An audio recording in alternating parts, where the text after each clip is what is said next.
Hey guys, so I'm in Israel and I just want to do a quick recap on everything that I've personally experienced since Saturday. And I just want to start by saying that I am on the side of the people and with the innocent people on both sides. I do not stand for these corrupt governments. I stand with the people, okay? I always have, I always will. And that's all I'm going to say on this matter. So, 6:30 a.m. on Saturday, I wake up to missile alarms going off. These alarms are so loud, they're all encompassing. It's a big shock to like the nervous system, you know? And the protocol is you have 30 to 45 seconds to basically evacuate, and depending on where you are, you'll either go to the stairwell of like the apartment block, you'll go to a safe house / bomb shelter which are dotted around the towns and the cities, or under a lot of the buildings there are bomb shelters, like under some houses. So where I was in an apartment block, so we evacuate to the stairwell. And initially people were relatively calm because they've experienced this for many years, but as time went on they realized like this is quite serious. The missile alarms just kept going off at first maybe every half an hour, and all the way down until there was some going off like every couple minutes, and all you can hear is just missiles like shaking the whole building. Like, craziest experience of my life, honestly. But a lot of these missiles are being intercepted in the sky because Israel has this defense system called Iron Dome. So yeah, most of them were intercepted. A few did land in Ashdod at a later date though. Where I was in Ashdod was about a 30-40 minute drive from the Gaza Strip, so it was quite a hot location, and that's why it was so consistent.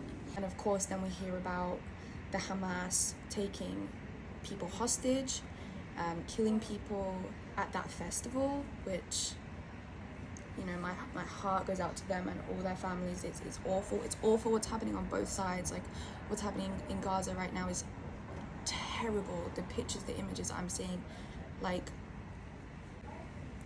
so this keeps happening until maybe about 1 p.m. on Saturday. I even recorded a video of a missile like right above like the apartment I was in that just had been intercepted out of the sky. That was scary.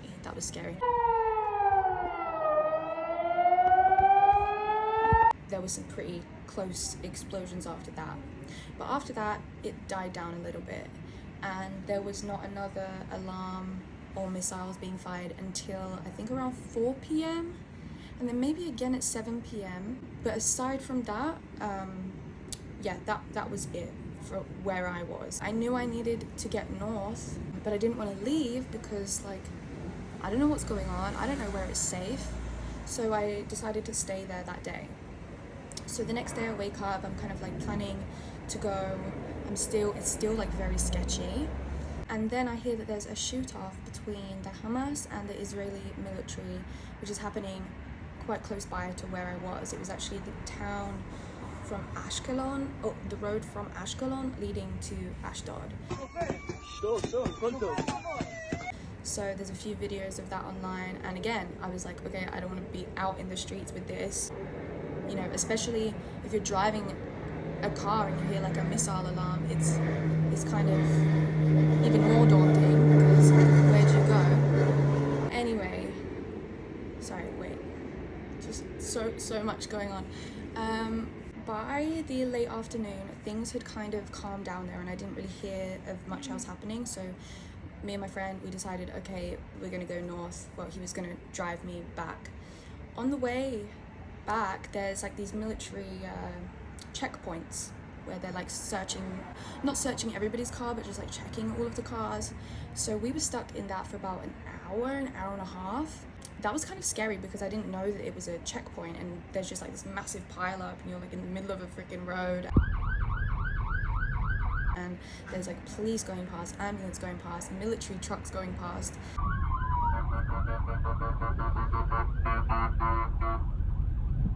eventually we get to the front of that, and they just like have a look and they let us through. So I get back. So now I'm north and I'm in a much safer area overall.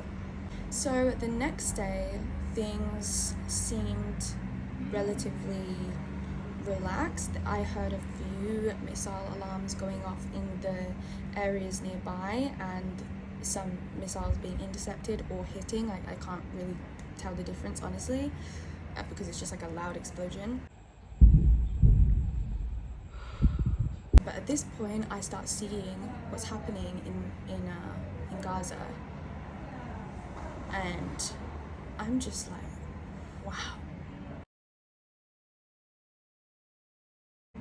Like, it's just crazy. And like, I know what happened, but things don't make sense anyway. Like, there's so many questions I have. I don't believe the general narrative. It doesn't make sense. Like, how didn't like Israel, the Mossad, how didn't they know that the Hamas were going to come? How did they infiltrate the border? How did they get through? Like, how did all of this happen without them knowing? It doesn't make sense.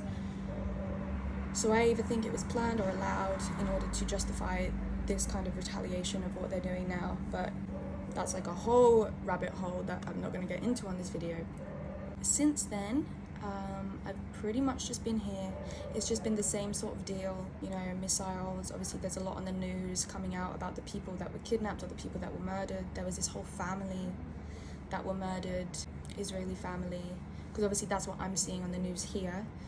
They lived kind of near the border, and the Hamas came and they went down into their bomb shelter, and then the Hamas set that house on fire, so they had to like open the door to like get air to breathe. And when they opened the door, they were all shot and killed, like an entire family. But this is happening on both sides, like entire families, generations just gone. And it's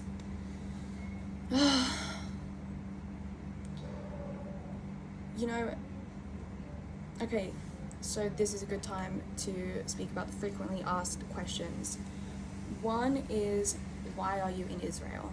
So I just felt really called to come here. I can't even explain why. Like, you guys know I'm on like this big journey of truth and understanding, and I just wanted to come to learn, to see, to understand, to experience, to speak with people.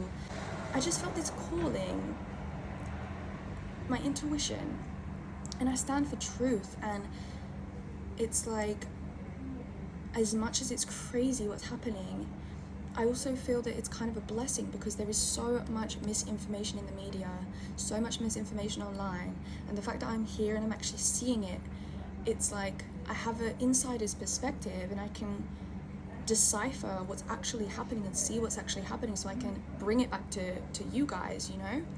So I feel that it's very powerful, and I'm super grateful, despite everything, that I'm actually having this experience, because it's shifted a lot of my perspectives. It showed me a lot.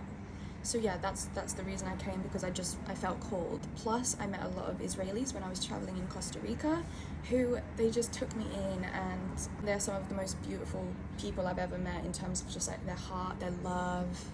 So yeah, I decided to come and see them as well.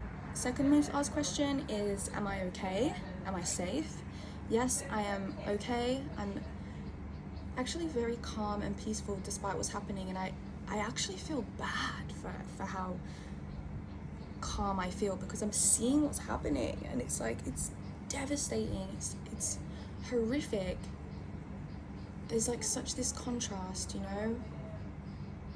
Like, I feel guilty.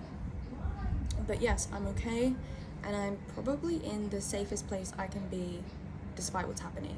I'm right on like a bomb shelter, and I'm not really in like a hot spot. I can hear things happening everywhere, but yeah, I'm not in the middle of it. So the third most asked question is, can I come back home? When will I be coming back home? What's happening there? And there is a lot of flight cancellations. I've signed up on like the UK government website. Apparently they're like organizing flights for British citizens, because there's like 50,000-60,000 of us out here, but I don't know, they're being very slow with that. I want to come home. Like, I don't want to be in this, especially because I don't know how it's going to escalate. Like, what other countries are going to get involved? What happens then? this could be the start, like the trigger of something that I've been researching for a good few years now. And if it is, like, I obviously want to get back so I can prepare and get everything that I need, you know, because we just don't know what's going to happen. So yeah, I want to come back, but also, like I said before, I feel that this is almost like a blessing, and I'm figuring things out and I'm seeing things, and I'll leave when I feel like, okay, I need to leave. But again, like, I don't know what's going to happen. Will I even be able to leave at that point? So I guess the answer to that question is, honestly, I don't really know. My intention is, yes, to come home pretty soon. My original flight back, I'm not going to say what date it is, because, yeah, I still have that. If I can get back sooner, then possibly. Everything is subject to change, as I've seen, like that, you know. Thank you guys for your love, thank you for your support, for all of your prayers, everything. I want to say that this is very real. Like, obviously, the narrative, you know, I got a lot of questions. There's a lot of things that don't add up and don't make sense. But what's happening to the people, that shit's real. That shit's very, very fucking real. Regardless of whether it's a psyop to create something, to push an agenda, to do something, like, we know that that's true, you know.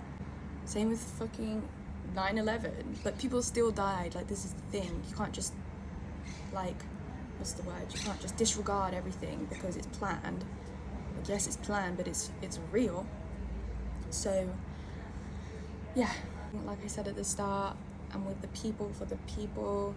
I stand for love, truth, freedom. I don't know whether we'll ever be able to attain that, because one thing is that we all live in our own reality depending on our belief system, right? Depending on our ideals, what we've been taught, what our religion is, what gods we worship. So this "you're right, I'm wrong," it can never end. It can never end until people unite and understand that we're all from the same place, you know? When I speak about the different realities, it's like everyone's reality is real to them. Like, it's so subjective. It's so subjective, and this is the kind of mentality that means we will never unite. But I pray for that day and I hope for that day, and I know that it is possible, you know, but it is gonna be hard, and it means that the world needs to fucking wake up, seriously. And that's why I do what I do, to try and spread the truth, to try and unite people, to try and wake them up to the actual enemy, the people that keep us enslaved, the people that keep us divided. That's what we need. We need to come together. Don't underestimate the power of your voice. I hear a lot of people say, well, what can I do? You know, I'm powerless. No, that's what they want you to think. You're not powerless. You have a voice. Like, you're hearing me right now. Like, it's going into your brain. Like, you have a voice. You have power. Speak the truth. Research. Understand. Like, spend your time doing something useful, because we're not just speaking about some little situation. We're speaking about the future of humanity as we know it. Like, this cannot be understated. This is bigger than you. This is bigger than me. This is bigger than all of us combined. We're talking about the future here. And there is a window of opportunity right now. Regardless, whatever happens, the earth will win eventually. Like, there will be some freaking cataclysm. Like, Mother Earth will restore balance regardless of whether humanity does it or not. So, like, either way, God wins. But I just really hope that, you know, humans can find a way to do that, because that would be truly, truly beautiful. But yeah, ultimately everything is God, how I see it, the good, the bad. We live in this cycle. You can't have one without the other, so that's how I see it. But that perspective is like that's a whole nother video, so I'll save that for another time. But thank you guys for watching. If you've made it this far, I love you all. I will keep you updated on my story. Yeah, blessings to everyone. Thank you so much. Bye guys.